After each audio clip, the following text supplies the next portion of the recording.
पाप मोचिनी एकादशी जो सारे पापों का हरण कर लेती है, मोक्ष देने वाली है, ऐसी आज की पवित्र एकादशी में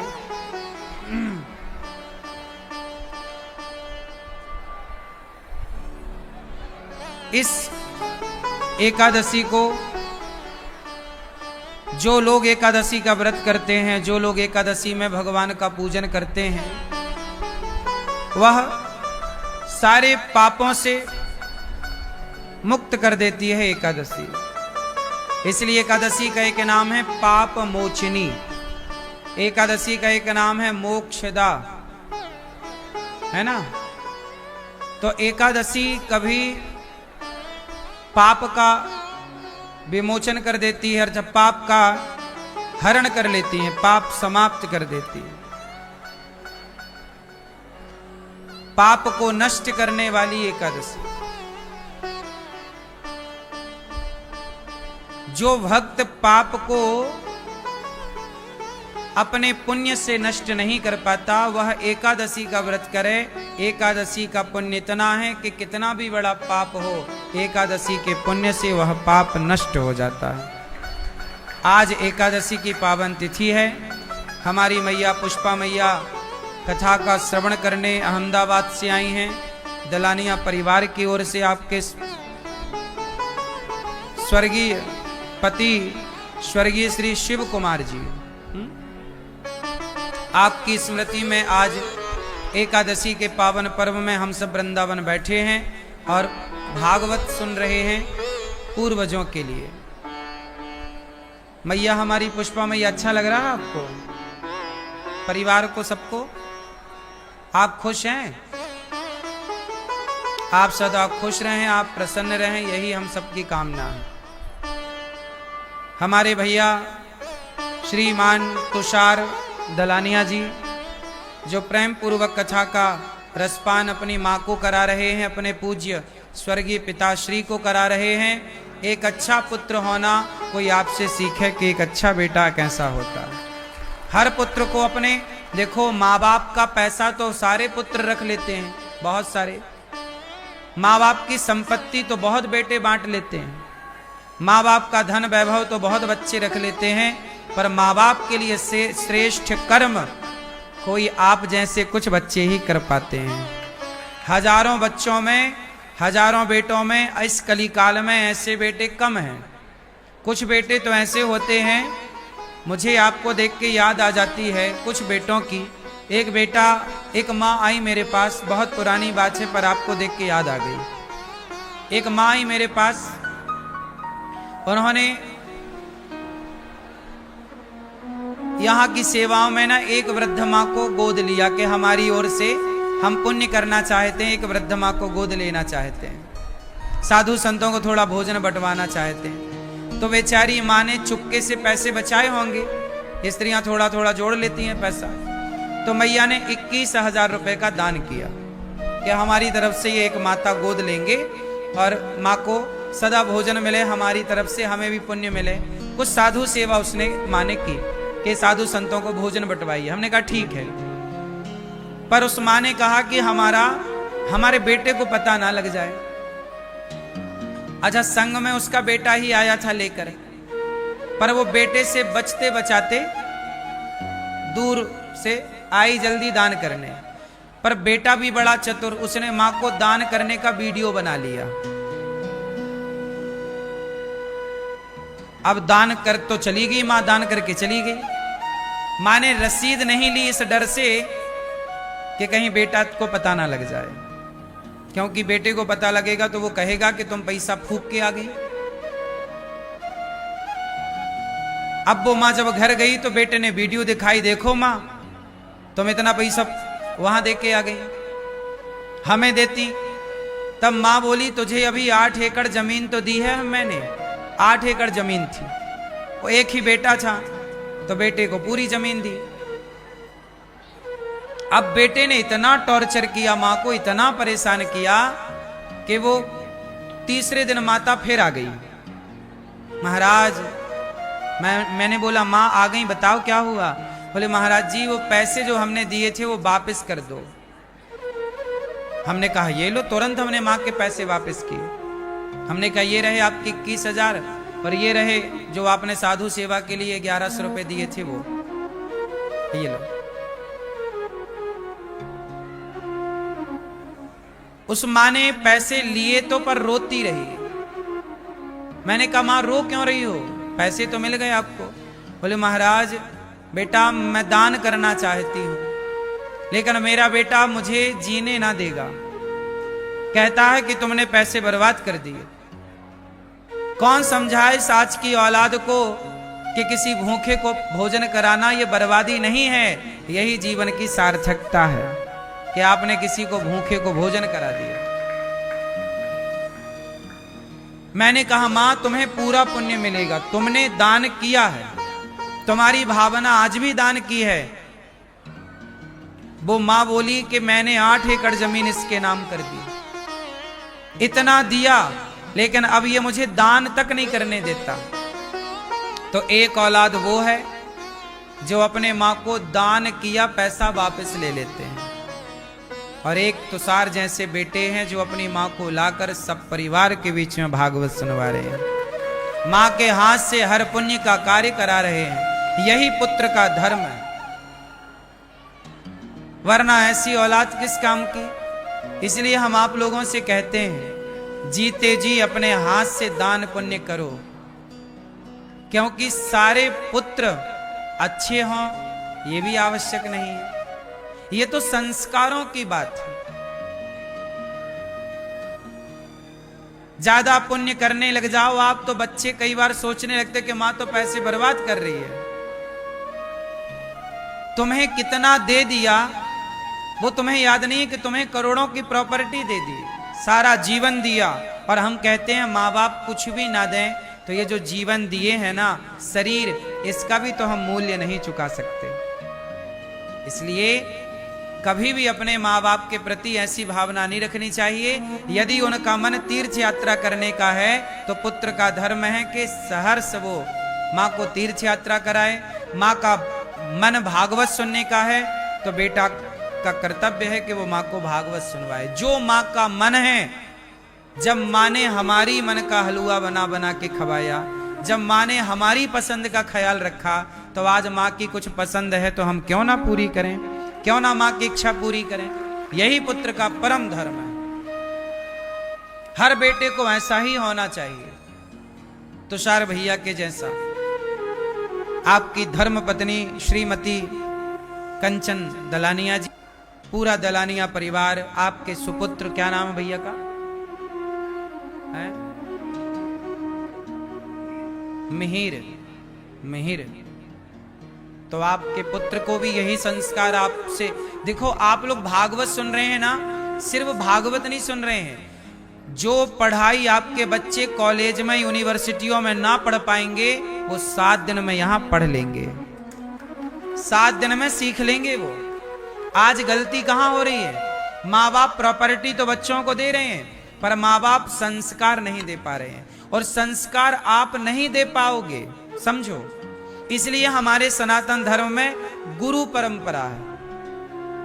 कुछ चीजें माँ सिखा सकती है, कुछ चीजें पिता सिखाता है, और कुछ चीजें गुरु ही सिखा सकता है, वो माँ बाप नहीं सिखा सकते, समझो। हर चीज माँ बाप नहीं सिखा सकते, हर चीज माँ बाप नहीं बता सकते। आप लोगों ने अपनी ओर से तो कसर नहीं छोड़ी, पर आपने गलती कर दी कि आपने अपने बच्चों को किसी गुरु के हवाले नहीं किया। दशरथ जी ने अपने राम जैसा बेटा था, लेकिन राम लक्ष्मण भरत शत्रुघ्न चारों को उठाकर दशरथ जी ने वशिष्ठ जी के आश्रम में छोड़ दिया, वशिष्ठ जी की गोद में छोड़ दिया कि अब मेरे बच्चे आपके पास हैं, आप इन्हें सिखाओ। बताओ राम को क्या पढ़ने की जरूरत थी, था कोई ज्ञान में कमी थी राम की, पर गुरु के पास गए कि नहीं। भगवान कृष्ण में क्या कमी थी, 6 दिन के थे, पूतना मार दी, काली अनांग को मार दिया, 1 उंगली से पहाड़ उठा लिया। इतना कुछ करने के बाद भी भगवान श्री कृष्ण को उज्जैन जाना पड़ा पढ़ने के लिए, गुरु जी के पास, सांदीपनी गुरु जी। सुना है आप लोगों ने? भगवान श्री कृष्ण पढ़ने कहां गए? उज्जैन पढ़कर आए। क्या जरूरत थी कृष्ण को?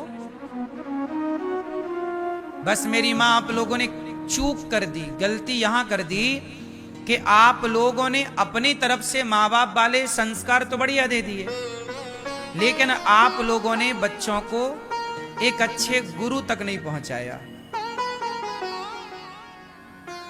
हीरा तो हमें मिल गया खदान से, माना कि ये हीरा है, हम एक वस्तु को लेते, ये हीरा है माना कि हमें खदान से मिल गया। तो ये जो तुम्हारे बच्चे हैं ना, ये हीरा है, खदान से निकला हुआ हीरा। लेकिन वो हीरा जैसा खदान से निकला वैसे ही ले जाके शोरूम में रख दीजिए, मिलेगी कुछ कीमत? बोलो बोलो। फिर उस हीरे को क्या चाहिए? एक अच्छा जौहरी। क्या चाहिए? वो जौहरी जो उसकी कटिंग करके, छिलाई करके, पॉलिश करके उसे चमका दे। बोलो हाँ। तराशने वाला। कौन चाहिए? तराशने वाला, जो उसे तराश दे। क्या बिना तराशे हीरे की कोई कीमत है? गले में पहन सकते हैं? खदान से हीरा निकला, डाल लो गले में। नहीं। ऐसे ही ये बच्चे खदान से निकले हीरे की तरह हैं, लेकिन जब तक गुरु के पास नहीं जाएंगे, तराशे नहीं जाएंगे, तब तक इनका जीवन चमकेगा नहीं। यदि चमकाना चाहते हो इनका चरित्र, चमकाना चाहते हो इनका भाग्य, तो एक अच्छे गुरु के पास तब भी जाने की जरूरत थी राम को और कृष्ण को, और आज भी एक अच्छे गुरु की जरूरत है। गुरु बिन भवनिधि तरे न कोई। आजकल लोग कहते हैं हम तो खुद गुरु हैं, हम खुद समझदार, हमें किसी की जरूरत नहीं। इसलिए लोग धोखे में रह गए, अपने कोई ज्ञानी समझ लिया। गुरु क्या करता है? आप बताइए, आप बताइए आपके गांव में, आप बताइए आपकी गली में, आपके मोहल्ले में, आपके शहर में कोई ये कहने वाला है कि बेटा शराब ना पियो? या तो मां कहेगी कि बेटा शराब ना पियो, या तो बाप कहेगा कि बेटा शराब ना पियो। और तुम्हारे पड़ोस में, मोहल्ले में, गली में, गांव में और कौन है कहने वाला? किसे मतलब है? तुम शराब पियो, चरस पियो, अफीम पियो, गांजा पियो, पड़े रहो पराई औरतों के चक्कर में, किसे फर्क पड़ रहा है? बोलो, कौन है तुम्हें रोकने वाला? एक तुम्हारी मां, एक तुम्हारा पिता, और अच्छा गुरु यदि मिल गया तो वह गुरु उस कुमार्ग से निकाल कर तुम्हें सन्मार्ग में चलाने की ताकत रखता है। यदि अच्छा गुरु मिल जाता ना तुम्हारे बच्चों को, तो आज ये क्लबों में जाके की आंखों के आंसू पहुंच रहे होते, ये किसी जीव की, किसी प्राणी की सेवा कर रहे होते। अच्छा गुरु ना मिलने के कारण मेरी मां, ये समाज भ्रष्टता की ओर भ्रष्ट होता चला गया, बच्चे बिगड़ते ही चले गए। आज आप लोगों को जरूरत ही नहीं पड़ी कि अच्छे गुरु होने चाहिए, अच्छी शिक्षा होनी चाहिए। हमारे यहां शिक्षा प्लस दीक्षा दो चीजें हैं, शिक्षा और दीक्षा। शिक्षा होनी चाहिए। कैसी? स्कूलों में क्या मिल रही है? बोलो, शिक्षा। बताओ शिक्षा कितने प्रकार की होती है? मैया, शिक्षा कितने प्रकार की होती है आप बताओ? हैं? एक ही जानते हो, कौन सी वाली? पढ़ाई। मतलब तुम एक भी नहीं जानते। शिक्षा कितने तरह की होती है? बोलो, नहीं जानते? शिक्षा कितने तरह की होती है? दो। दो। कौन कौन सी? सुनो, देखो ये बेसिक चीजें हैं जो सबको पता होनी चाहिए थी, पर किसी को भी पता नहीं। गलती आपकी बिल्कुल नहीं है, आप लोगों ने सत्संग को महत्व नहीं दिया, इसलिए ज्ञान से वंचित रह गए। ज्ञान को आपने तवज्जो नहीं दिया, महत्व नहीं दिया। शिक्षा 4 प्रकार की होती है, कल हमने बताया था, पर शॉर्ट में बताया था, आज उसका विस्तार कर दें। शिक्षा 4 तरह की होती है। पहली शिक्षा है धर्म की, दूसरी शिक्षा है अर्थ की। हमारे यहां अर्थशास्त्र पढ़ाया जाता ना, पूर्व प्रधानमंत्री मनमोहन सिंह जी बहुत बड़े अर्थशास्त्री थे। अर्थ पढ़ाया जाता है ना, अर्थशास्त्र सीए को पढ़ाया जाता है। सीए कौन बनता है? अर्थशास्त्र पढ़ के। यही ना हिसाब किताब है पूरा मैनेज। तो धर्म, अर्थ, तीसरा काम, तीसरी शिक्षा है काम। काम मतलब किस तरह हम कामनाओं की पूर्ति करें, किस तरह हम अब से हम और आधुनिकता की ओर ले जाएं। तो इंजीनियर है, आर्किटेक्ट इत्यादि ये सब्जेक्ट जो है।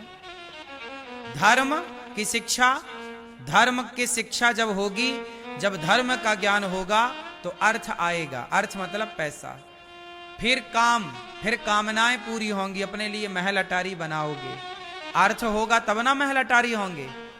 तो तीसरी शिक्षा है काम, कामनाएं पूर्ति करो, बनाओ। इसलिए हमारे पहले के राजा महाराजा पहले युद्ध लड़ते थे, पैसा कमाते थे, कैसे भी वो अपना काम करते थे, और फिर अपने लिए किला बनाते थे, अपने राज्य के लिए दीवारें खड़ी करते थे। चाइना की दीवार, सबसे ऊंची दीवार, पूरी दीवारें बनाते थे, पूरा किला बनाते थे, प्रजा को सुरक्षित करने की कोशिश करते थे। और फिर चौथे नंबर की शिक्षा है मोक्ष। हमें क्या पाना है? बोलो क्या पाना है? लेकिन आजकल लोगों को क्या पाना है? आजकल लोगों को पैसा पाना है। पैसा तो दूसरे नंबर का था, 2 नंबर मतलब 4 शिक्षाओं में पैसे का स्थान कौन सा है? पहला धर्म, दूसरा अर्थ, तीसरा काम, चौथा। आजकल आदमी दूसरे पे ही खड़ा है, तीसरे पे जा ही नहीं रहा है। और जब तीसरे पे नहीं गया तो चौथे पे जाने की कोई बात ही नहीं। सारी जिंदगी आदमी हाय पैसा पैसा पैसा। अरे पागल, पैसे से आगे तो बढ़, पैसे पे खड़ा है। एक सीढ़ी पर चढ़ गया तो अब दूसरी सीढ़ी पे तो पांव रख, और दूसरी पे चढ़ गया तो तीसरी पे रख। सीढ़ी पे खड़ा रहेगा तो छत कैसे मिलेगी? छत तक पहुंचने के लिए सीढ़ियों को पार करना पड़ेगा। ऐसे ही है, 3 सीढ़ी पार कर लो तो चौथी सीढ़ी मोक्ष है। तो हमें चौथी तक पहुंचनी थी, पर हम खड़े कहां हैं? और सुनो, हम लोग पहली पे नहीं चढ़े। धर्म पर कोई नहीं चढ़ता, मतलब धर्म से कोई नहीं चल रहा, सीधा छलांग मार के अर्थ। पहली सीढ़ी को छोड़ा, सीधा। आज धर्म का ज्ञान नहीं है, बस अर्थ चाहिए। और सारी जिंदगी होश संभालने से लेके मृत्यु पर्यंत सारी जिंदगी पैसा पैसा पैसा। अरे पैसा कमाना बुरा नहीं है, मैं कभी ये नहीं कह रहा हूं, या मेरे शब्दों का ये अर्थ मत समझ लेना कि मैं पैसा कमाने का कुछ गलत बात कर रहा हूं। नहीं, मैं चाहता हूं कि आप लोग खूब पैसा कमाएं, लेकिन पैसे कमाओगे कैसे? मैया, ओ मेरी मोबाइल वाली मैया, क्या मोबाइल से पैसा कमाने लग गई? हाँ,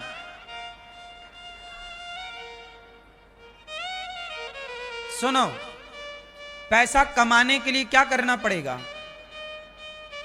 पैसा खूब कमाना चाहिए। पैसा कैसे कमाया जाए? हमारा देश